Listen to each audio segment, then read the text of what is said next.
بسم اللہ الرحمن الرحیم۔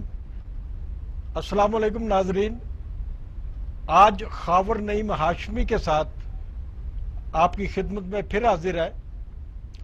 آج ہمارے ساتھ جو شخصیت ہیں وہ میں ان سے بہت انسپائر ہوں، کیونکہ میں نے بہت چھوٹی عمر میں ان سے بہت کچھ سیکھا تھا، اور انہوں نے پاکستان کے نوجوانوں کو، لاہور کے نوجوانوں کو، نظریاتی نوجوانوں کو بہت کچھ سکھایا۔ اور یہ ہیں جو ہمارے ساتھ مہمان جناب پرویز صالح صاحب۔ پرویز صالح صاحب جو ہیں، ایک دور تھا جب پرویز صالح اور لاہور شہر لازم و ملزوم ہوا کرتے تھے۔ لاہور کے جو چند مشہور ترین لوگ ہوتے تھے ان میں ان کا شمار ہوتا تھا، اور اس زمانے میں دیکھا کرتا تھا کہ کوئی دن ایسا نہیں گزرتا تھا جب کسی اخبار میں، کسی رسالے میں ان کا انٹرویو شائع نہ ہوا ہو۔ جب میرا ان کے گھر آنا جانا شروع ہوا تو ماڈل ٹاؤن میں یہ رہا کرتے تھے، تو میں دیکھتا تھا کہ سڑک پر بھی نوجوانوں کے جمگٹھے موجود ہیں۔ ان کا جو گھر تھا اس کا بہت بڑا لان تھا، وہاں پر بھی لا تعداد نوجوان موجود ہوتے ہیں، یہاں تک کہ ان کا باورچی خانہ، ان کا بیڈ روم اور ان کا ڈرائنگ روم، یہ خود ان کو شاید بیٹھنے کی میاں بیوی کو جگہ نہیں ملتی تھی، لوگ جو ہیں وہ اتنی تعداد میں موجود ہوتے تھے، اور خدمت خلق کا جذبہ ان میں تھا۔ لوگوں کی مدد کرتے تھے، نوجوانوں کی ذہنی اور عملی تربیت ہی نہیں کرتے تھے، ان کی ضرورت مندوں کی مالی امداد بھی کیا کرتے تھے، اور ان کو مختلف لیکچر بھی یہ دیا کرتے تھے۔ پرویز صالح صاحب بے شمار سالوں کے بعد آج ہمارے ہاتھ میں آئے ہیں، اور ہمارا جو آج کا پروگرام ہے یہ کوئی نہ روایتی انٹرویو ہوگا، نہ کوئی روایتی سوال جواب ہوگے، یہ ایک ہوگی دوستانہ گفتگو۔ السلام علیکم پرویز صالح صاحب۔ وعلیکم السلام۔ کیسے ہیں آپ جناب؟ بالکل خیریت۔ آپ آج بھی خوبصورت ہیں، یہ ماشاءاللہ۔ آپ کہہ رہے ہیں، بس ٹھیک ہے۔ نہیں، میں تو سمجھتا ہوں کہ آج آپ بھی وہی پرویز صالح ہیں جو 30 سال پہلے میں نے دیکھے تھے۔ تو جب میری آپ سے ملاقات ہوئی، پہلی ملاقات، تو آپ اس وقت قومی محاذ آزادی میں تھے، معراج محمد خان کی جماعت میں۔ جی ہاں۔ اور آپ کا جو آفس تھا وہاں روڈ پہ ہوا کرتا تھا، جی ہاں، اور آپ وکالت بھی کرتے تھے۔ جی ہاں۔ تو اس کے بعد کچھ عرصے کے بعد بے نظیر بھٹو اچانک آپ کے گھر جاتی ہیں، جی ہاں، اور وہ آپ کو اپنی پارٹی میں شامل کرتی ہیں، آپ کو ایم پی اے بھی منتخب ہوتے ہیں آپ۔ تو یہ جو معراج محمد خان کی پارٹی میں معراج محمد خان کا اور بھٹو کا ایک تضاد تھا۔ معراج محمد خان صاحب جو تھے انہوں نے بھٹو صاحب سے اختلافات کی بنیاد پہ ان کی پارٹی کو چھوڑا تھا۔ تو یقینی طور پہ جو نظریات معراج محمد خان کے ہوں گے وہ بھی بھٹو صاحب کے بارے میں آپ کے بھی ہو سکتے ہیں، یا نہیں تھے؟ دیکھیں جی، بات یہ ہے کہ بھٹو صاحب نے جو پارٹی بنائی اس میں معراج صاحب جو تھے وہ بائیں بازو کے ایک قسم کے نمائندے تھے، اور بھٹو صاحب نے بھی ایک بائیں بازو کی جماعت بنائی تھی، لیکن ان کے اختلافات جب کچھ اس میں کوئی فیوڈلز وغیرہ شامل ہونے شروع ہو گئے پیپلز پارٹی میں، تو معراج محمد خان صاحب کے ساتھ ان کے اختلافات ہو گئے۔ اور میں آپ کی بات کاٹوں، میں جتنا سمجھتا ہوں کہ بھٹو صاحب نے کاغذوں میں اور نعروں میں بائیں بازو کی جماعت بنائی تھی۔ پیپلز پارٹی دراصل ان کے جو دل میں تھی وہ لبرل پارٹی تھی، اور شاید یہی وجہ تھی کہ جو لوگ سمجھتے تھے کہ پیپلز پارٹی لیفٹ کی جماعت ہے تو وہ آہستہ آہستہ نکلتے رہے، سوائے شیخ رشید کے، میرا خیال وہ ساتھ ان کے رہے۔ یہ ٹھیک کہہ رہے ہیں، ایک لبرل جماعت بیسیکلی ان کے ذہن میں یہ ہوگا، اور لیکن وہ سوشلسٹ نظریات سے بھی، برکلے یونیورسٹی میں بھی جب پڑھتے تھے تو وہ کافی سوشلسٹ نظریات، اور وہ زمانہ بھی بائی پولر ورلڈ کا تھا، ایک طرف روس، چین، دوسری طرف امریکہ، کیپٹلسٹ ورلڈ تھی، اور دوسری طرف سوشلسٹ ورلڈ تھی، تو وہ کافی انسپائر تھے، بھٹو صاحب بھی انسپائر تھے اس سے۔ لیکن میرے خیال میں وقت کا تقاضا جو تھا نا اس وقت، وقت کا تقاضا یہی تھا کہ ایک لبرل پروگریسو جماعت بنائی جائے، جو کہ بھٹو صاحب نے بنائی. میں سمجھتا ہوں لبرل پروگریسو جماعت. دوسری طرف ایک بالکل ایکسٹریم لیفٹ کی نظریاتی جماعت، وہ معراج محمد خان صاحب نے بنائی. اور نہ صرف معراج محمد خان صاحب نے بنائی بلکہ بہت زیادہ اس قسم کے سپلنٹر گروپس بن گئے بہت بڑے. اور لیکن یہ یونائٹ نہیں ہو سکے، اس کی کیا وجہ ہے؟ آج بھی یونائٹ نہیں ہے. جی ہاں، آج اب کہ ضرورت ہے کہ چھوٹی پارٹیاں، لوگ نئی پارٹیاں تو بنا رہے ہیں لیکن یہ نہیں کر رہے کہ پرانے جو چھوٹے چھوٹے گروپ بنے ہوئے ہیں، سیاسی جماعتیں بنی ہوئی ہیں، ان کو ایک پلیٹ فارم پہ جمع کیا جائے. اس طرف کوئی نہیں آ رہا. دیکھیں جی، میں اس میں لیفٹ کے کوئی سمجھے 28 یا 30 سیکٹس تھے. میں ان کو سیکٹس کہتا ہوں، گروپس بھی نہیں کہتا، فیکشنز کہتا ہوں. یہ ایک بہت بڑی جماعت بن سکتی تھی اگر یہ سارے اکٹھے ہوتے. میں ساری مرجر کی پروسیڈنگز میں میں شامل رہوں. اور سب سے پہلے ایگزامپل میں نے خود سیٹ کیا کہ ہم نے ایک چھوٹا سا گروپ بنایا جس کا نام تھا عوامی جمہوری فرنٹ. اور سب سے پہلے میں نے مثال قائم کی کہ میں نے اس کو مرج کر دیا قومی محاذ آزادی میں، معراج محمد خان صاحب کی جو پارٹی تھی. تو بارکیف میں ان ساری یونٹی کی اور مرجر کی کوششوں میں شامل رہا اور مجھے ساری اندرونی کہانی پتہ ہے. اور میں جس نتیجے پہ پہنچوں، یہ ایک بہت بڑی لیفٹ کی پارٹی بن سکتی تھی اگر یہ 28 گروپ 30 گروپ جتنے بھی تھے، فیکٹس تھے، تو یہ سیکٹس تھے، یہ اگر اکٹھے ہو جاتے تو پاکستان میں ایک لیفٹ کی بہت بڑی پارٹی بنتی. لیکن اس کا مطلب ہے کہ ان تمام جتنے یہ گروپس تھے، سیکشن تھے، ان کے اپنے اپنے مفادات ہوں گے. ان کے مفادات میں آپ کو بتا دوں. اور وہ مفادات کیا تھے؟ مفادات سمپل مفاد تھا ان کا. سمپل، ہر آدمی جو تھا نا وہ چودھری بننا چاہتا تھا، ہیڈ وہ بننا چاہتا تھا. اس کی بڑی بڑی بڑی مزاحیہ میرے پاس باتیں ہیں، وہ بھی میں اگر آپ کو بتاؤں تو آپ ہنس کے حیران ہو جائیں گے کہ یہ لوگ اصل میں یہ چھوٹے چودھری بن گئے. بات لیفٹ کی کرتے تھے، چھوٹے چودھری بن گئے. اندر سے جاگیردار تھے. بڑی جماعتوں میں ان کا کوئی سکوپ نہیں تھا، تو یہ چھوٹے چودھری بن گئے. اس لیے سارے آپس میں لڑتے رہتے تھے. بھٹو صاحب نے پیپلز پارٹی بنائی. میں نے معراج محمد خان صاحب کو جوائن کیا. معراج محمد خان صاحب کی بھی میں نے دیکھا کہ وہ خود بہت شریف آدمی تھے، اچھی نیت کے آدمی تھے، لیکن ان کے ارد گرد جو ایک ٹولہ اکٹھا ہو گیا تھا وہ بھی شخصیت پرستی تھی صرف. اور میں سمجھتا تھا جب بے نظیر صاحبہ یہاں پاکستان پہنچی ہیں، وہ رائٹ ٹائم تھا کہ اگر تو معراج محمد خان صاحب کی پارٹی میں لیفٹ کی سیاست نہیں ہو رہی اس سینس میں، اس میں بھی وہ آپس میں فرقہ واریت ہو رہی ہے، لڑائی جھگڑے ہو رہے ہیں، چھوٹی چھوٹی باتیں ہو رہی ہیں، لیفٹ کا نظریات کا کئی لوگوں کو پتہ بھی نہیں. معراج صاحب کافی قابل تھے لیکن پارٹی میں جو اس قسم کے لوگ شامل تھے وہ کوئی شخصیت پرست قسم کے لوگ شامل تھے. تو جب آپ باہر رہ کے لیفٹ والے اکٹھے نہیں ہو رہے، ایک پارٹی نہیں بن رہی، تو اس قسم کی چھوٹی چھوٹی پارٹیوں میں رہنے کا نہ کوئی فائدہ تھا، نہ آپ کوئی کنٹریبیوٹ کر سکتے. اس لیے میں نے تو یہی چیز سمجھ کے کہ پریگمیٹک فیصلہ کیا. اس وقت پریگمیٹک فیصلہ یہ کیا، پہلے آئیڈیلسٹک تھا سارا معاملہ، لیکن وہ آئیڈیلزم میرا شیٹر ہو گیا جب یہ یونائٹ نہیں ہوئے، سارے لیفٹ کے لوگ یہ یونائٹ نہیں ہوئے. تو پھر میں نے سوچا کہ وقت کی ضرورت یہی ہے، اس وقت کا تقاضا یہی ہے کہ پیپلز پارٹی میں شامل ہو جائیں تاکہ آپ کچھ کنٹریبیوٹ کر سکیں. پیپلز پارٹی میں شامل ہونے کا فیصلہ آپ نے کیا تھا یا بے نظیر بھٹو صاحبہ نے آپ کو کھینچا اپنی؟ نہیں، میں اس زمانے میں میرا اپنا ذہن تھا. میں بالکل کوئی انہوں نے تو بظاہر مجھے بہت پہلے کا کہا، جب وہ آئیں سمجھے کہ پہلے ہفتے میں انہوں نے مجھے کہا، بہت زیادہ کہا، لیکن میں یہ نہیں چاہتا تھا کہ معراج محمد خان صاحب کے بغیر اس طرح کیا جائے. اور وہ کوششیں کافی عرصہ، تقریباً اپریل میں وہ آئی تھی، میری پہلے دن ہی ان سے ملاقات ہو گئی تھی، کچھ غائبانہ انٹروڈکشن بہت زیادہ تھا آپس میں. تو میں نے معراج محمد خان سے، میں نے نہ صرف میں بلکہ ہماری پارٹی میں 50% کے قریب لوگ چاہتے تھے کہ اس پارٹی کا ادروائز کوئی فائدہ نہیں ہے، کوئی امپیکٹ نہیں کریٹ سک رہی یہ نیشنل پالیٹکس میں، تو ہمیں مرج ہو جانا چاہیے پیپلز پارٹی میں. تو یہ ظاہر ہے آپ اپنے ساتھیوں سمیت چلے گئے. ساتھیوں سمیت سمجھیں یہ 50-50 کا ڈیوائیڈ ہو گیا تھا. الٹیمیٹلی سینٹرل ان ایگزیکٹو ساتھیوں میں کوئی مشہور لوگ جو آپ کے ساتھ گئے ہو؟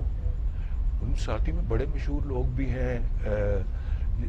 بعد میں اب میں پورے شاید نہ گنوا سکوں. حبیب اللہ شاکر صاحب بھی آپ کے ساتھ تھے؟ حبیب اللہ شاکر صاحب بھی تھے, حنیف طاہر بھی تھے, افتخار شاہد بھی تھے, اور اس میں کافی اور لوگ تھے, کافی جو بعد میں اچھی جن کی حیثیت رہی. ان کی بنیاد جو ہے وہ معراج محمد خان صاحب کی پارٹی تھی, جی ہاں وہاں سے یہ آپ کے ساتھ ادھر گئے. بالکل. ٹھیک ہے. تو آج جب بے نظیر بھٹو آپ کے گھر جاتی ہیں تو اس دن کا کوئی یادگار واقعہ جو بہت دلچسپ واقعہ ہو آپ سنانا چاہیں؟ آپ کافی وقت گزارا تھا, مجھے یاد آدھا شہر جو ہے وہ ماڈل ٹاؤن پہنچا ہوا تھا. یادگار موقع تو یہ تھا کہ ایک بس ذہن میں میرے یہ آتا ہے کہ ایک دن مجھے انہوں نے خود کہا کہ میں تمہاری طرف آ کے شام کو ریلیکس کریں گے, کھانا کھائیں گے. تو ابھی میں نے چند دن پہلے ہی پارٹی جوائن کی تھی. میرے ساتھ ایکچولی جب میرے ان کے ساتھ تعلق اور دوستی بن گئی جب میں پارٹی میں ان کی نہیں تھا. تو اور ویسے بھی میری سوشلسٹ قسم کی ٹریننگ تھی کہ کوئی جو ہے نا یہ کوئی بڑا نہیں ہے آپ سے, ہر انسان ایکول ہے, برابر ہوتے ہیں سارے لوگ. تو میں ان کو بے نظیر ہی کہتا تھا. تو وہ مجھے پرویز کہتی تھی, تو وہ مجھے ہمیشہ کہتی تھی یو آر اے فرینڈ. ہم وی اسٹارٹیڈ ایز فرینڈس.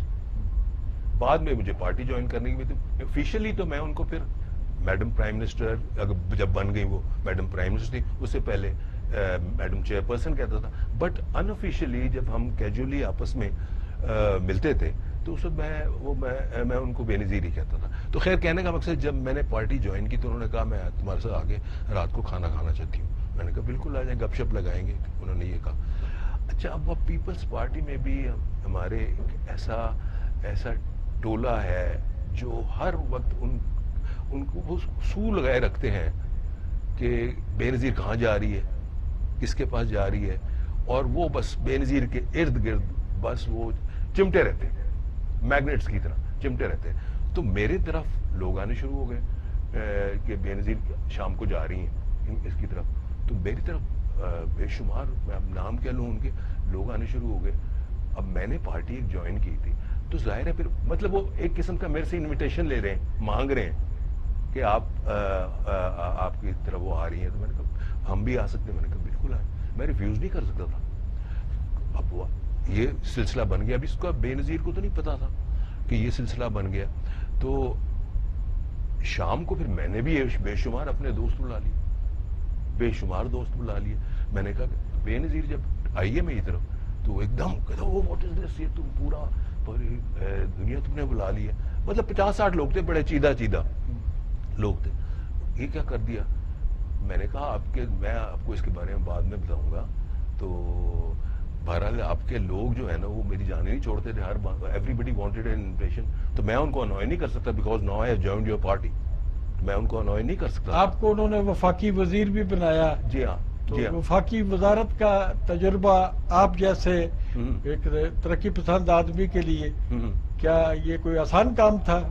آپ آسانی سے اس کو نبھا سکے وفاقی وزارت؟ میرے لیے کوئی پرابلم نہیں تھی. وہ میرے والد صاحب کے ساتھ, میرے والد صاحب بھی نوکرشاہی میں تھے, بیوروکریسی میں تھے, اور اللہ کا فضل ہے میں ایک پڑھا لکھا انسان تھا. تو مجھے کوئی وہ اس میں کوئی پرابلم نہیں ہوگا. باقی بے شمار مسائل ہوتے ہیں نا یہ وزارتوں کے اندر, جو بہت ساری بےقاعدگیاں, بے ضابطگیاں سامنے آتی ہیں. ہم نے کافی وہاں اچھا کام کیا, ریکارڈز قائم کیے جو کہ بڑے اپریشیٹ بھی ہوئے. بے نظیر صاحبہ نے بھی اپریشیٹ کیے, اور بھی کافی اپریشیٹ ہوئے, انٹرنیشنل ایجنسیز نے اپریشیٹ کیے. تو مجھے کوئی ایسا پرابلم نہیں ہوا اس بات میں. اچھا, جب فاروق لغاری نے بے نظیر بھٹو کا وہ میں بات ایک بیچ میں رہ گئی تھی کہ جی. بے نظیر صاحبہ آئیں, جب انہوں نے انٹر کیا تو انہوں نے پورا ہجوم دیکھا 50-60 لوگوں کا. دوستوں کہتی what is this going on. میں نے تو تمہارے ساتھ پرائیویٹ ڈنر کرنا تھا. میں نے کہا پرائیویٹ ڈنر کیا کرنا تھا, آپ کے لوگ میرے جان ہی نہیں چھوڑ رہے تھے, تو مجھے ان کو بلانا پڑا تھا. پھر میں نے کہا یہ پرائیویٹ ڈنر تو رہا ہی نہیں ہے, اب تو یہ ہو گیا. خیر وہ آ کے بیٹھ گئی. میں نے کہا یو گیٹ اپ, اس طرح بالکل. میں نے کہا یو جسٹ گیٹ اپ. کہتی ہے اینڈ میٹ ایوری بڈی. کہتی ہیں کہ نہیں آئی ڈونٹ گیٹ اپ. میں نے کہا that's why people call you snob. میری کیونکہ ان کے ساتھ دوستی رہی تھی نا, میں پارٹی میں تو تھا نہیں, ایک دوستی رہی تھی. میں ایک پارٹی کو ریپرزینٹ کر رہا تھا, معراج صاحب گرفتار تھے تو میں چیئرمین تھا, ایکٹنگ چیئرمین رہا ہوں بہت عرصہ قومی محاذ آزادی کا. تو میں ان کو اس طرح ہی, میں خود اپنے ذہن میں, اس وقت میرے ذہن میں بھی نہیں تھا کہ میں پیپلز پارٹی کو بھی جوائن کروں گا. تو میں بالکل ان کو اپنا ایکول ہی سمجھتا تھا. اور سوشلسٹ ٹریننگ میں یہ آپ کو پتہ ہی ہے کہ ایکوالٹی کی بات بہت زیادہ ہے. تو میں نے کہا کہ you get up and meet everybody, you should go up to everybody and meet. میں نے کہا ادروائز دیٹس وائی, میں نے کہا people call you snob. But مطلب she was very gracious, she got up and then ایک کے ساتھ وہ جا کے ملی ہیں اور 2 4 5 منٹ انہوں نے لگائے. تو یہ انٹرسٹنگ سا ایک واقعہ تھا جو میں سمجھتا ہوں کہ وہ پھر بعد میں مجھے کہنے لگی بڑی اچھی ایمانسپیٹڈ اور یہ بڑی پڑھی لکھی گیدرنگ تھی. تو میں پوچھ رہا تھا کہ جب فاروق لغاری نے بی بی شہید کا تختہ الٹا ان کی حکومت کا کرپشن کے الزام میں, ہاں جی, تو آپ جو ہے وہ فاروق لغاری کے ساتھ ہی رہے. تو پھر اس کے بعد جب بی بی کا مرڈر ہوتا ہے, تو جب بی بی کا مرڈر ہوا اس وقت بھی آپ فاروق لغاری کے ساتھ تھے؟ نہیں, میں فاروق لغاری صاحب کے ساتھ تو ٹینیور بہت شارٹ تھا, بیکاز اس کے بعد تو انہوں نے اپنی پارٹی مرج کر دی تھی, اس میں وہ شامل ہو گئے تھے, یہ جو تھی چودھری شہزاد کی کاف لیگ. میں نہیں شامل ہوا اس میں. تو کیا آپ بات کر رہے تھے؟ تو میں نے کہا جب بی بی کا مرڈر ہوا پارٹی میں تھے آپ؟ نہیں, میں تو اس وقت پیپلز پارٹی میں ہی آ گیا تھا. آ چکے تھے؟ میں آ چکا تھا پیپلز پارٹی سے. جی ہاں. تو کیسے آپ سمجھتے ہیں کہ بی بی کو کیوں شہید کیا گیا؟ آپ کے دماغ میں کیا فلسفی ہے اس حوالے سے؟ مختلف تھیوریاں ہیں. دیکھیں جی, میں کوئی وثوق سے تو کچھ بھی نہیں کہہ سکتا. یہ میں سمجھتا ہوں ایک انٹرنیشنل کانسپریسی تھی. باقی جو ہے ابھی تک دیکھیں, جب تک کوئی ورڈکٹ نہ آئے, اتنی انکوائریز ہوئیں, یہ سارا کچھ کمیشنز بنے, تو اس میں ایسے ہی ایک فلائنگ سٹیٹمنٹ دے دینا, وہ میں نہیں دینا چاہتا. مطلب کس طرح میں آپ کو فلائنگ سٹیٹمنٹ دے دوں کہ جی بی. But I think it was an international conspiracy basically. اچھا, یہ جو سیاسی پارٹیاں ہوتی ہیں, جو بھی اقتدار میں آتا ہے تو وہ پچھلی پارٹیوں پہ الزام تراشیاں کرتا ہے, الزامات لگاتے ہیں, کرپشن کے الزامات لگاتے ہیں, اور ان کے خلاف مقدمے چلتے ہیں, جیلوں میں بھیجے جاتے ہیں. تو میں یہ سوال کرنا چاہتا ہوں کہ پیپلز پارٹی کے علاوہ بھی آپ نے سیاسی حکومتیں دیکھی, نواز شریف کی حکومت بھی آپ نے دیکھی, اور حکومتیں بھی آپ نے دیکھی ہوں گی. تو ان حکومتوں پر آپ بھی الزامات ہی لگاتے ہیں, یا جیسا نواز شریف کا میں نے ذکر کیا کہ اب نواز شریف کا جو ٹنیور ہے, ایک لمبا ٹنیور ہے, اس میں نواز شریف کے کچھ مثبت اقدامات بھی ہیں. نواز شریف نے اس ملک کے لیے, اس قوم کے لیے کوئی اچھے کام بھی کیے ہیں جو سامنے آنے چاہیے, اور یک طرفہ طور پہ ہم سمجھتے ہیں کہ پروپیگنڈا آگے کھا گئے, لٹ گئے, مار گئے. دیکھیں جی, پرسپیکٹو تو یہی بنا ہوا ہے کہ جی کھا گئے, لٹ گئے, جو آپ بات کر رہے ہیں. لیکن میں ایک لائر بھی ہوں, ایک لیگل مائنڈ بھی رکھتا ہوں, اور میں سمجھتا ہوں کہ جب تک کرپشن پروو نہیں ہوتی, اس کو میں تو بینیفٹ آف دا ڈاؤٹ ہم اس کو لیگل لینگویج میں کہتے ہیں, جب کرپشن پروو جب تک نہ ہو بیونڈ ڈاؤٹ, تو اس وقت تک میں ایک فلائنگ سٹیٹمنٹ, جس طرح میں نے پہلے کہا کہ میں فلائنگ سٹیٹمنٹ دینے کا عادی نہیں ہوں. تو ظاہر ہے ہر حکومت نے اچھے کام بھی کیے ہوتے ہیں, نواز شریف نے بھی اچھے کام کیے, جس طرح روڈز بنائے, یہ وہ سارا کچھ کیا. تو مطلب آپ کے ذہن میں یہ نقشہ نہیں ہے کہ نواز شریف کرپٹ آدمی ہے؟ نہیں جی, دیکھیں جب عوامی ایک پرسپیکٹو بنا ہو تو نقشہ کیا, ایک ذہن میں شیڈو آف ڈاؤٹ تو ہوتا ہے, but the courts are trying him.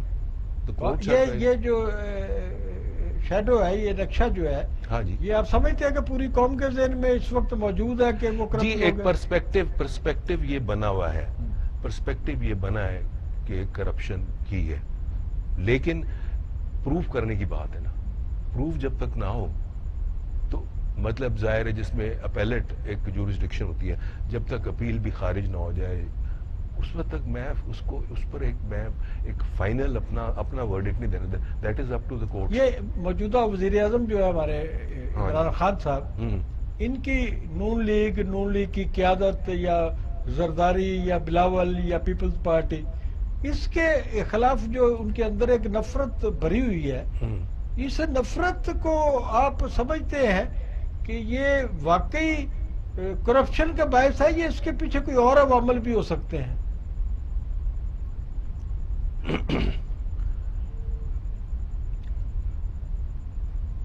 ساری پارٹیاں کرپٹ ہیں، یہ بھی کرپٹ ہے، یہ بھی کرپٹ ہے.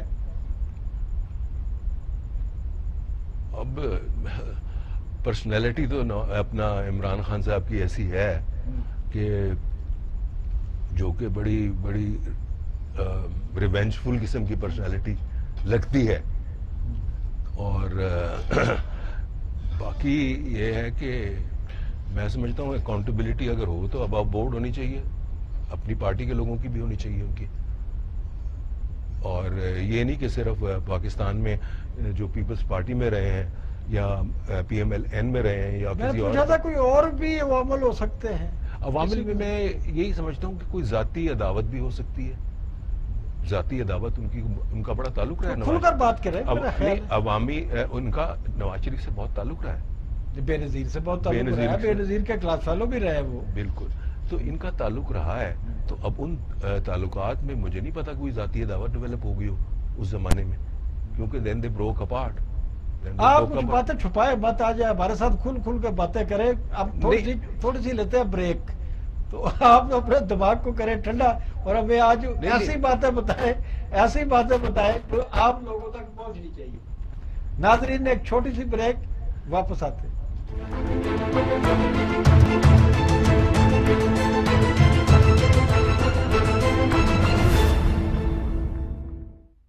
بریک کے بعد ہم پھر حاضر ہیں.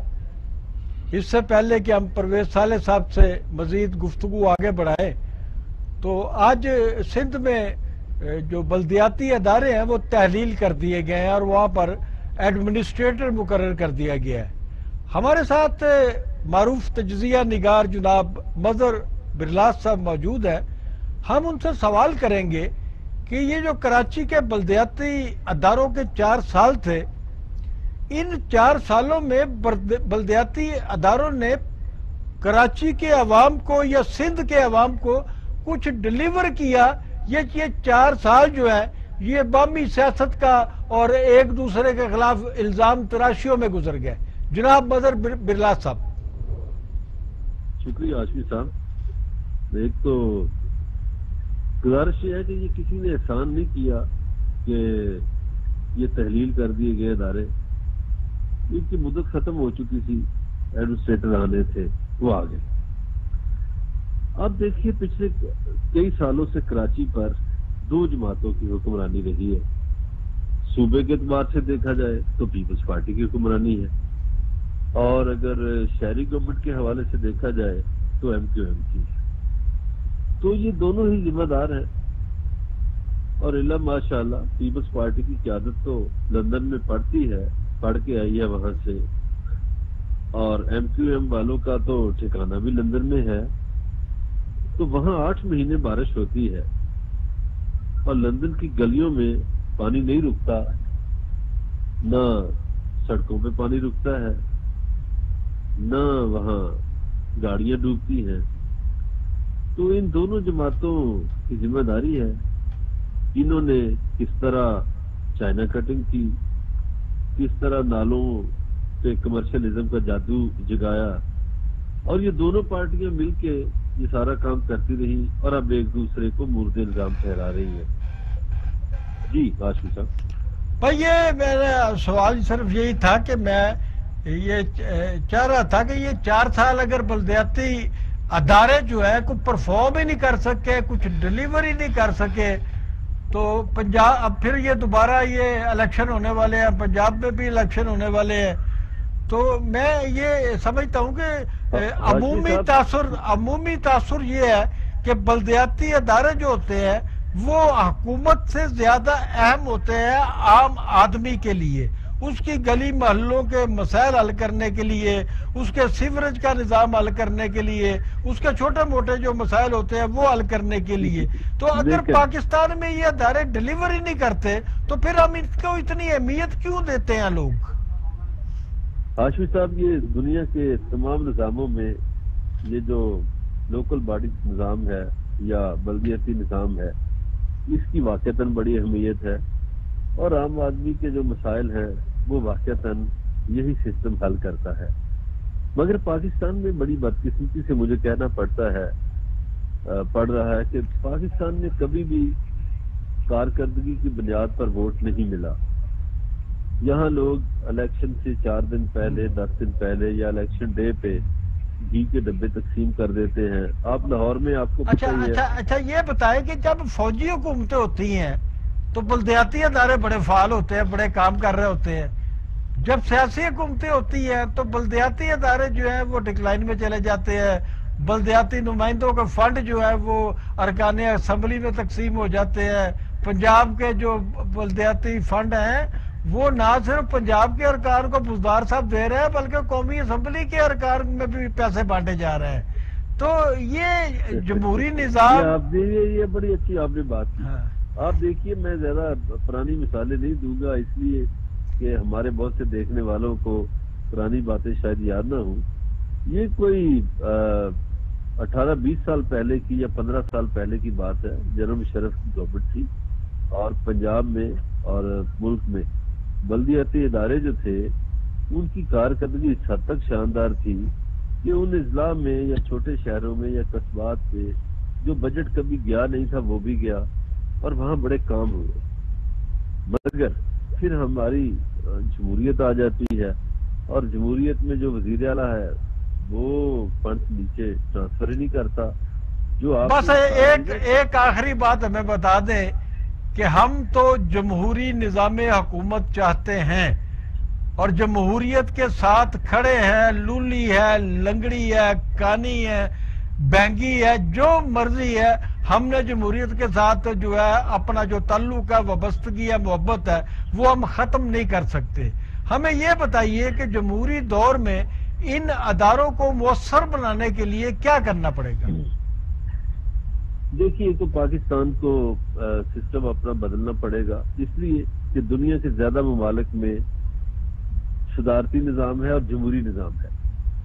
تو یہ پاکستان میں اگر جب آپ صدارتی نظام کی بات کرتے ہیں تو لوگ سمجھتے ہیں کہ شاید ہم جمہوریت کے خلاف بات کر رہے ہیں. نہیں، ایسا نہیں ہے.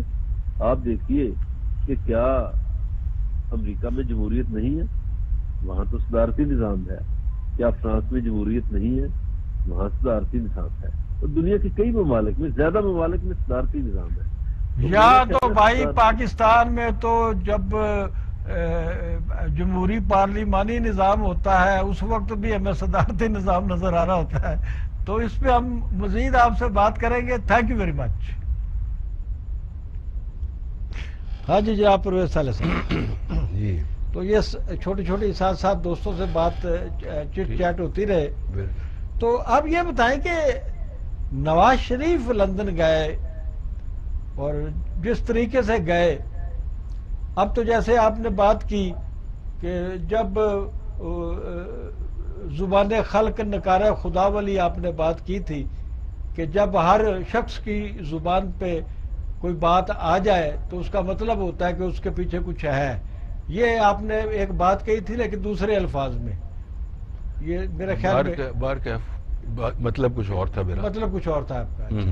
تو یہ جو نواز شریف کا باہر جانا ہے بیماری کے ایک انداز میں بیمار بننے کے بعد، تو آپ بھی اسے حکومت کی طرح اور بہت سارے لوگوں کی طرح سوائے نون لیگ کے، کیونکہ پاکستان میں تو رواج ہے کہ کوئی جو سیاسی پارٹی ہوتی ہے اس کا کارکن جو ہوتا ہے وہ کارکن حقیقی معنوں میں بحث نہیں کرتا، مباحثہ نہیں کرتا.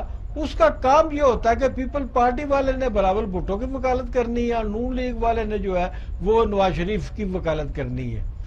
تو یہاں پر یہ جو نواز شریف صاحب جس طریقے سے یہاں سے گئے، اور یہ اب یہ کہا جا رہا ہے کہ جی یاسمین راشد بھی اس میں انوالو تھی اور ڈاکٹروں کے بورڈ میں کچھ ہوا اور انہیں جو ڈاکٹروں کا بورڈ تھا انہیں احکامات کسی تیسری جگہ سے مل رہے تھے.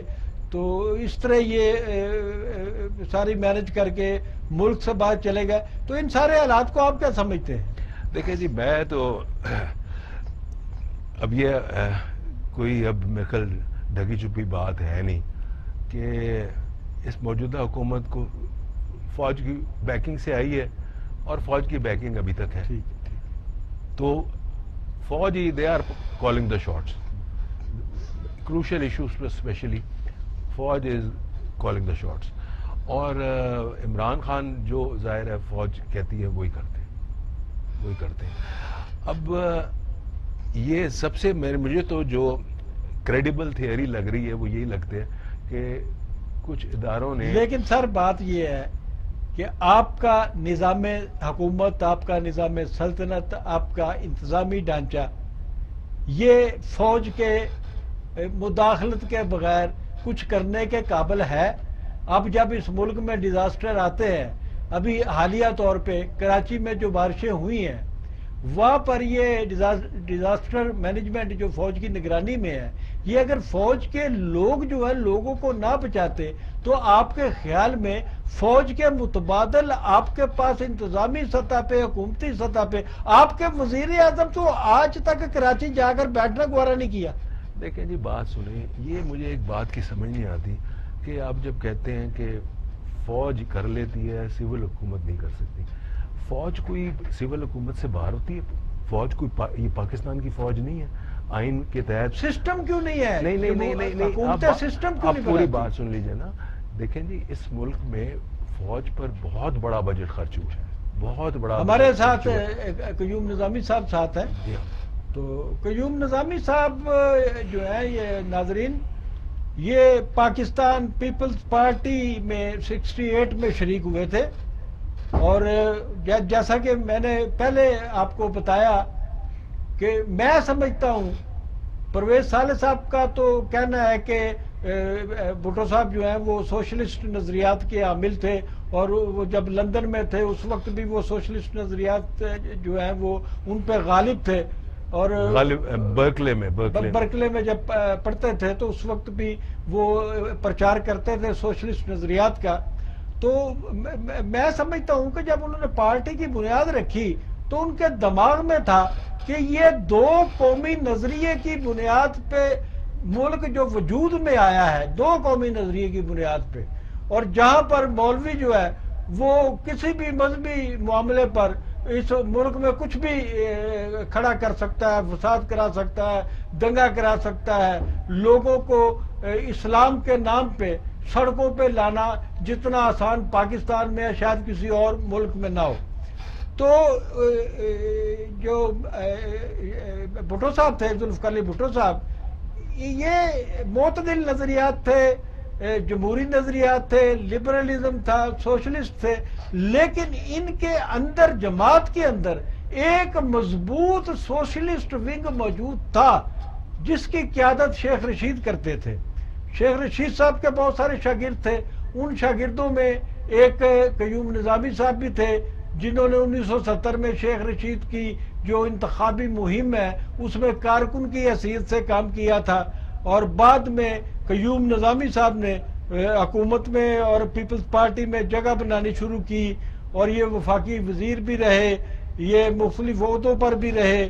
یہ پاکستان پیپلز پارٹی کے مرکزی سیکرٹری جنرل رہے, سیکرٹری اطلاعات رہے 15 سال تک, اور 5 سال تک یہ پنجاب کے سیکرٹری اطلاعات رہے. ان کی خدمات ہے.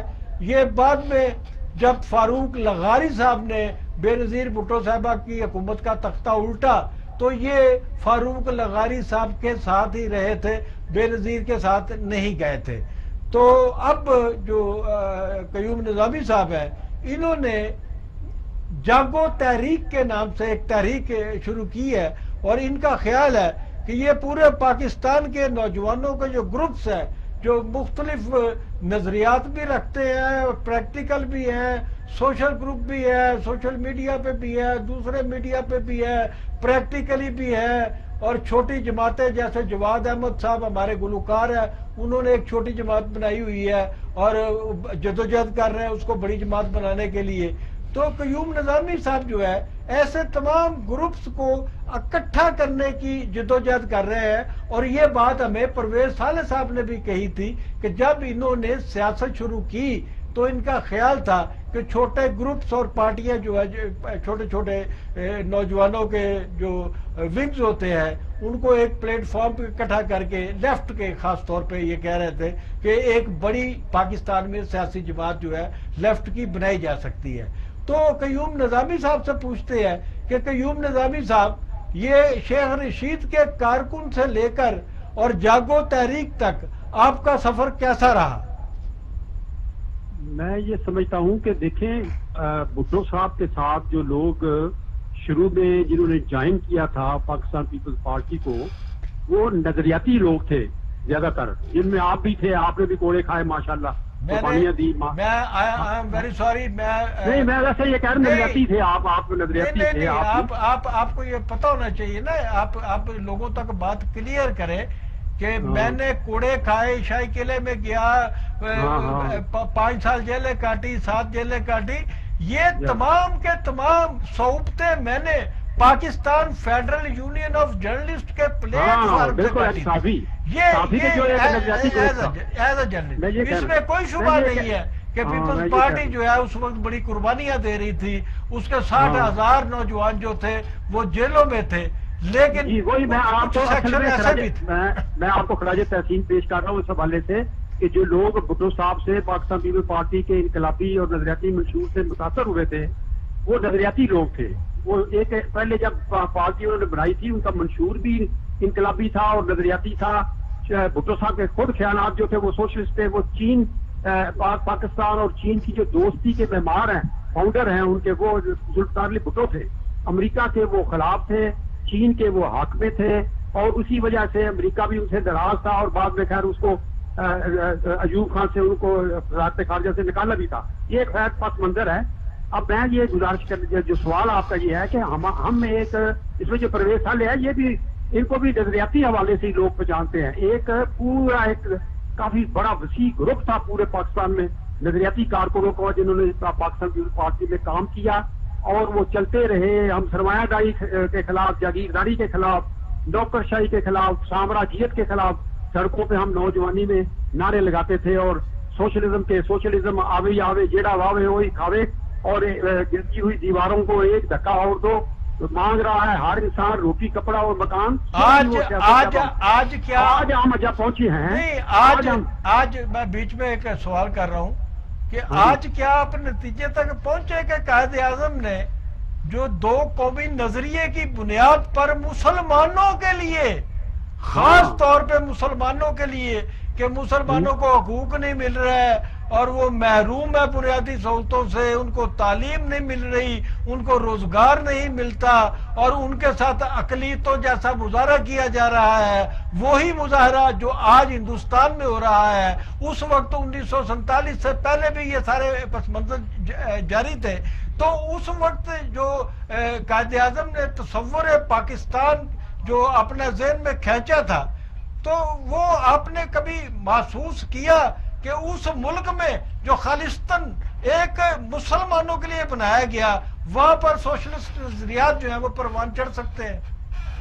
وہ تو چٹاگاں کی بڑی مشہور جو ہے وہ تقریر ہے قائد اعظم کی، جس میں انہوں نے کہا تھا کہ اسلامی سوشلزم جب آپ کہتے ہیں، نعرہ لگاتے ہو، تو آپ میرے جذبات کی ترجمانی کرتے ہو. میں بھی یہ سمجھتا ہوں کہ اس ملک کے اندر ایک اسلامی سوشل جسٹس جو ہے اس کا نظام آنا چاہیے. وہ جگیرداروں کے خلاف قائد اعظم نے بڑی سخت تقریریں کی ہوئی ہیں. انہوں نے کہا کہ یہ جو ہے یہ بالکل ان کے ذہن مجمد ہیں، ان کا خون جم چکا ہے رگوں میں، ان کو دلیل کے ساتھ آپ قائل نہیں کر سکتے. سرمایہ داروں کے خلاف انہوں نے باتیں کی. انہوں نے کہا کہ میں یہ پاکستان جو بنا رہا ہوں یہ جگیرداروں اور سرمایہ داروں کے لیے نہیں بلکہ میں عوام کے لیے بنا رہا ہوں. ایک تقریر میں انہوں نے یہ بھی کہا کہ میں نے دیکھا ہے کہ ایک عام آدمی کو 2 وقت کی روٹی نہیں مل رہی. اگر یہ صورتحال ہو تو میں پاکستان نہ لینا پسند کروں گا. وہ تو بالکل سرمایہ داروں کے خلاف، جگیرداروں کے خلاف.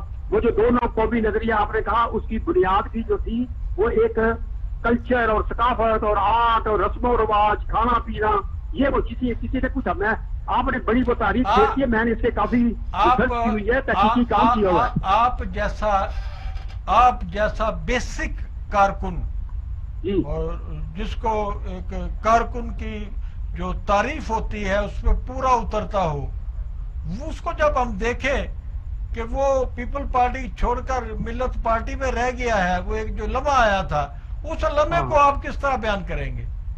ہاں وہ بالکل بیان اس لیے کریں گے کہ اس وقت تک جب ہم نے ملت پارٹی میں جوائن کیا، اس وقت تک بالکل بالادستی جو ہے وہ آصف علی زرداری کی ہو چکی تھی، اور وہ مسٹر 10%، ایک منٹ پوری بات کرنے دے نا، مسٹر 10% کے طور پہ وہ مشہور ہو رہے تھے. اس کی وجہ سے نہ صرف میں بلکہ اور بہت سے نظریاتی جو لوگ تھے وہ بہت پریشان تھے، فرسٹریٹڈ تھے. ان حالات میں پھر جب وہ سیکرٹری جنرل تھے، آپ فاروق الغاری کو کیا سمجھتے ہیں؟ وہ تو سیکرٹری جنرل ہیں پیپل پارٹی کے، وہ بھائی تھے محترمہ بینظیر بھٹو کے، وہ ایک کلین مین تھے، انہوں نے ایک پارٹی بنانے کی کوشش کی. بھائی نے بہن کی پیٹھ میں چھڑا. نہیں میرا مطلب یہ نہیں، بات سنیں نا خاور صاحب، اگر وہ پیپل پارٹی کے سیکرٹری جنرل رہے تو وہ ٹھیک ہے. دیکھیے تاریخ ہمیں بتائے گی، تاریخ ہمیں بتائے گی کہ ایک صدر تھا، اس کا نام فاروق احمد لغاری تھا، اس نے اپنے ملک کی منتخب وزیر اعظم بے نظیر بھٹو کو کرپشن کے الزام میں برطرف کیا تھا. تاریخ میں یہ فٹ نہیں ہوتا آپ کا آصف زرداری. نہیں وہ بہرحال ٹھیک ہے، ایک آپ اختلاف رائے ہے نا، ٹھیک ہے، ہم نے بھی اس جو ان کا اقدام تھا اس کو پسند نہیں کیا، لیکن بعد میں جب انہوں نے پارٹی بنائی تو ہم یہ سمجھا کہ بھائی ایک آپشن ایسا ہونا چاہیے جس میں واقعی ایک کلین پارٹی ہو، جس میں کرپشن نہ ہو، جس میں جو ایک بھٹو صاحب کی لیگیسی ہے اس کے اوپر جو آگے تو چل سکے. تو اس حوالے سے بارہ کچھ میں 6 مہینے میں اس میں رہا تھا ملت پارٹی میں. آپ جاگو تحریک کے بارے میں بتائیں، اس وقت آپ بہت بڑا کام کر رہے ہیں. جاگو تحریک جو ہے وہ پچھلے 10 سال سے میں نے شروع کی ہوئی ہے. میں یہ سمجھتا ہوں کہ یہ جو موجودہ نظام جو ریاست کا چل رہا ہے یہ انگریزوں کا دیا ہوا ہے، اور یہ سرمایہ داروں کے لیے ہے، جگیرداروں کے لیے، اس میں عام آدمی کی کوئی گنجائش نہیں ہے. تو ہم یہ سمجھتے ہیں کہ یہ اسٹیٹس کو جو ٹوٹنا چاہیے، مگر اسٹیٹس کو اس وقت ٹوٹے گا جب نوجوان بیدار ہوں گے، باشعور ہوں گے، منظم ہوں گے.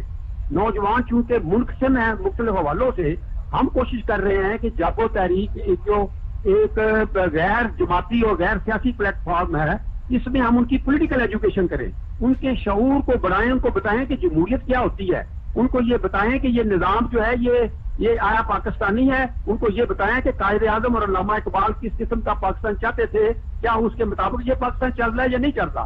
تو میں یہ سمجھتا ہوں کہ یہ اللہ تعالیٰ کا بڑا فضل و کرم ہے کہ لوگ چونکہ کافی مایوس اور بیدار ہو رہے ہیں سیاسی جماعتوں کی کارکردگی سے، ان کی پور گورننس سے، تو وہ اب ادھر سوچ بچار کی طرف آ رہے ہیں اور جاگو تحریک کو وہ پسند کر رہے ہیں، کیونکہ ہم نے کوئی الیکشن نہیں لڑنا، نہ ہم میں سے کوئی لیڈر بنے گا، بلکہ یہ نوجوان جو ہیں یہ مقامی سطح پہ خود ہی وہ لیڈر ہوں گے اور وہ وہاں پر کام کریں گے. بیداری کا میں سمجھتا ہوں بیداری کی ضرورت ہے اس وقت شعور کی، بیداری کی ضرورت ہے. جب آپ نئی نسل کو بیدار کریں گے حضرت قائد اعظم رحمۃ اللہ علیہ کی تعلیمات کے مطابق، علامہ سر محمد اقبال کی تعلیمات کے مطابق، تو آپ ان تعلیمات میں جناب شیخ رشید مرحوم کی تعلیمات کو بھی شامل رکھیں گے یا ان کو خارج؟ میں یہ سمجھتا ہوں کہ بابا سوشلزم شیخ عمر رشید جو تھے وہ تعلیمات ان کی علامہ اقبال قائد اعظم کے عین مطابق تھی. ہم نے